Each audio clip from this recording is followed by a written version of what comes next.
We've now reached the molecule that contains the complete genetic blueprint of the cell. Every characteristic, every protein, and every cellular function ultimately traces back to the sequence of bases arranged along this remarkable DNA double helix. Although DNA stores an enormous amount of information, it remains remarkably stable over time. Most of the genetic instructions inside a cell are preserved carefully, waiting until the moment they are needed. As we move closer, another important group of molecules comes into view. These are histone proteins, which act as highly organized spools that help package the extraordinarily long DNA molecule into the limited space inside the nucleus. Notice how the DNA begins wrapping around each histone complex. Each wrapped segment forms a compact unit known as a nucleosome, creating the first level of DNA organization while still allowing access to important genetic information. Thousands of these nucleosomes repeat along the DNA, like beads on a string. This arrangement allows the genome to remain both compact enough to fit inside the nucleus and flexible enough for genes to be accessed when required. The packaging continues as these nucleosome chains fold and coil into thicker fibers. This higher level of organization forms chromatin, a dynamic structure that constantly changes depending on which regions of DNA the cell needs to use. Even though DNA is now tightly organized, every genetic instruction remains stored within these chromatin fibers. Rather than locking information away permanently, this organization protects the genome while keeping it ready for future use. As chromatin becomes even more compact, the familiar structure of a chromosome gradually emerges.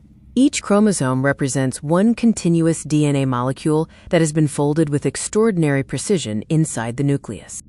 Although chromosomes contain thousands of genes, only a small fraction are active at any given moment.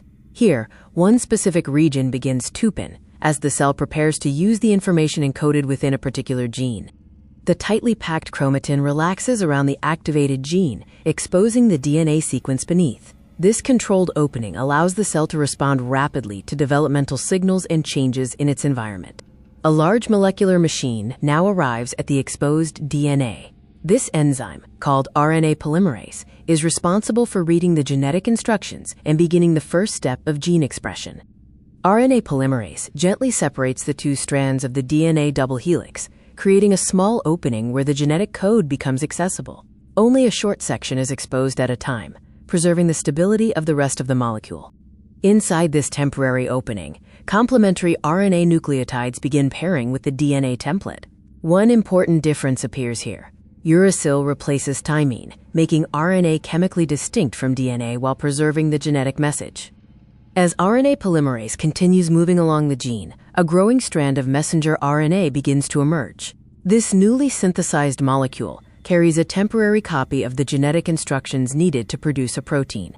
The enzyme carefully reads the DNA one nucleotide at a time, ensuring that the genetic message is copied with remarkable accuracy. This process is known as transcription and represents the first step toward protein production. Once the entire gene has been copied, the messenger RNA separates from the DNA template. The DNA strands naturally rejoin, preserving the original genetic information for future use. Our journey now follows this newly created messenger RNA as it travels through the intricate environment of the nucleus.